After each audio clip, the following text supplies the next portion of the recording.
Hello मैत्रिणींनो, कशा आहात तुम्ही सर्वजणी. तर आज आपण पाहणार आहोत पोहा ही रेसिपी. तर मी तेल गरम करायला ठेवलं होतं मैत्रिणींनो. त्याच्यामध्ये मी जिरं आणि मोहरं टाकून घेतलेलं आहे. त्यात मी आता थोडासा लसूण टाकलेला आहे कट करून, आणि हिरव्या मिरच्या आणि खूप सारा असा कांदा भरपूर टाकला पाहिजे मैत्रिणींनो. तर आपले हे कांदा पोहेच तयार होणार आहेत. तर मी माझ्या घरी कसं नेहमी बनवते पोहा, तेच मी तुम्हाला या व्हिडिओमध्ये दाखवत आहे मैत्रिणींनो. हो, माझ्या घरी कायमच मी अशा पद्धतीनेच माझ्या घरी मी पोहा ही रेसिपी बनवत असते. तर तुम्ही नक्की ट्राय करून पहा मैत्रिणींनो, खूप टेस्टी लागते. आणि तुम्ही तुमची रेसिपी कशी बनवता हे मला कमेंटद्वारे सांगायला विसरू नका. तर त्याच्यामध्ये मी आता हळद टाकलेली आहे मैत्रिणींनो.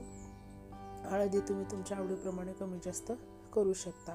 तर आता हे पोहे मी अगोदरच भिजत ठेवले होते, स्वच्छ धुवून घेतले पाण्याने आणि भिजत ठेवले होते मैत्रिणींनो. तर मी आता त्याच्यामध्ये पोहे हे टाकून घेत आहे. आणि हो, किती सुंदर दिसत आहे पहा आपली फोडणी आता. तर आता हे पोहे मी व्यवस्थित मिक्स करून घेते मैत्रिणींनो. आणि तुम्ही नक्की करून पहा आणि मला सांगायला विसरू नका की तुम्ही कशा पद्धतीने बनवता, आणि तुम्हाला ही माझी रेसिपी कशी वाटली हे सांगायला नक्की आणि नक्की तुम्ही विसरू नका मैत्रिणींनो. कमेंटमध्ये सांगा. जास्तीत जास्त माझ्या व्हिडिओला लाईक करा, शेअर करा आणि कमेंटसुद्धा करा मैत्रिणींनो.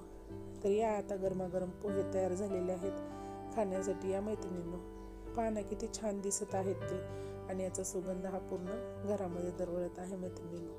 Thank you so much. परत भेटूया अशा छोट्याशा रेसिपीसोबत. थँक्यू.